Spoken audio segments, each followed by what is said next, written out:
1, 2, 3, 4. Marsha Brady did it every night. 100 brush strokes. Is it good for your hair? And what about yanking all that gray hair out of your hair? Is that good? Well, there's a ton of myths about hair out there, so we asked a guy with no hair to come in and bust a couple of those for you. Answer the question. Today, it's Blaine. He's the owner of Blaine's Color in Dallas. Blaine, how are you? I'm doing well. Thanks for having me back. You do know a thing or two about hair, even though you lack some of your own, so we called you in to bust some myths. I'm hoping you're going to say all this bleach I put in my hair is actually good for me. It's great. It makes it thick and healthy and not break. It's great for you. All right, I asked for that one. Okay, let's start with myth number 1. 100 brush strokes a day, like Marsha Brady, are good for your hair. Exactly opposite of that. You want to keep the brush in the hair as least amount of time as possible, because every time you brush your hair, you're secreting oil from the scalp, which is going to make your hair limp and not hold its style. So just use the brush to get the style and then remove it and set it down. Put it away. Remove it and set it down. How about, I have to ask you about this guy, my teasing comb. Is this good for my hair when I do all this to get my hair? Absolutely really the worst high? thing you can do for your hair. Not good for my hair? No, you're just ripping the hair at the base. Stop teasing, ladies. Just get a bump it and call it a day. Okay, we're going to put the teasing comb down. All right, number 2. This is a common one. Plucking out that gray hair will lead to more. What do you think about that? That's a myth as well. You have one hair bulb in your head. So if you pull one hair out of it, one hair will grow back. Now, if you just have a couple, go ahead, pluck away. But if it's time to address it, then don't. If everyone could have colored 2 hairs, I would have plucked every hair on my head. I'd have a thick head of hair, and I'd just color it. Exactly. So maybe just color it, or let yourself go gray. Yeah, there's nothing wrong with that. Just a little natural. El natural. I could learn a lesson from that. Okay, this makes me laugh. Split ends can be fixed with products. Is this true? No, and you're seeing a lot of ads right now saying hair product can mend split ends.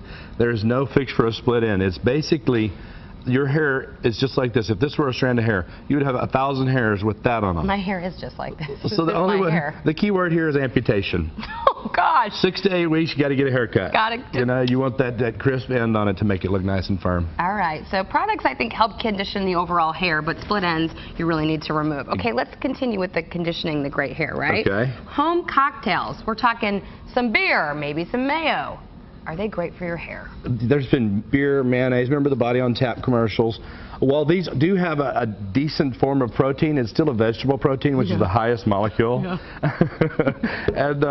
and so we tend to use the professional products for conditioning your hair. Make a sandwich, drink a beer. You don't want to smell like a sandwich all day at work. When I drink beer, I think my hair looks better. So I think that's absolutely. Yeah. That's maybe the correlation between. Or that's when you want to trim your bangs.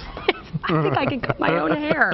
That one. Okay, this is a great myth. This is going to save us a lot of money, too. To get really clean hair, you must lather, rinse, and repeat. What's up with the repeat, Blaine? Rinse, lather, repeat. It's been said since the 70s. And basically, it's just a scam to sell you more product.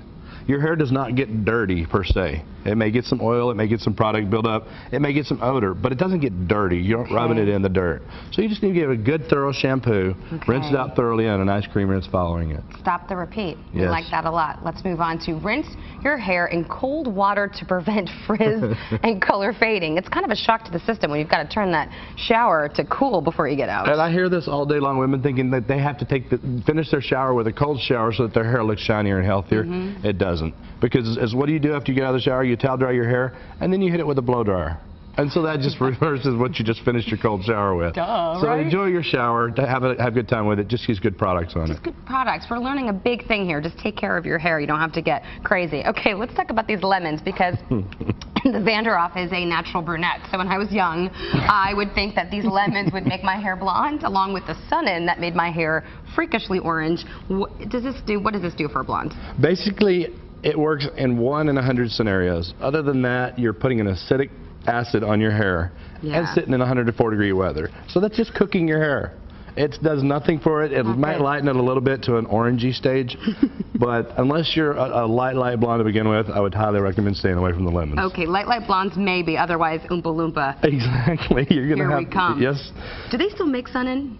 I believe they do. I think you can still get it on the counters. Oh my gosh, don't do it, people. I fix it regularly. Just use good products and call it a day. Blaine, always good to see you. Thank you so much for busting these hair myths. Okay, if you want to check out more hair myths, go to blainescolor.com. That's how you find him.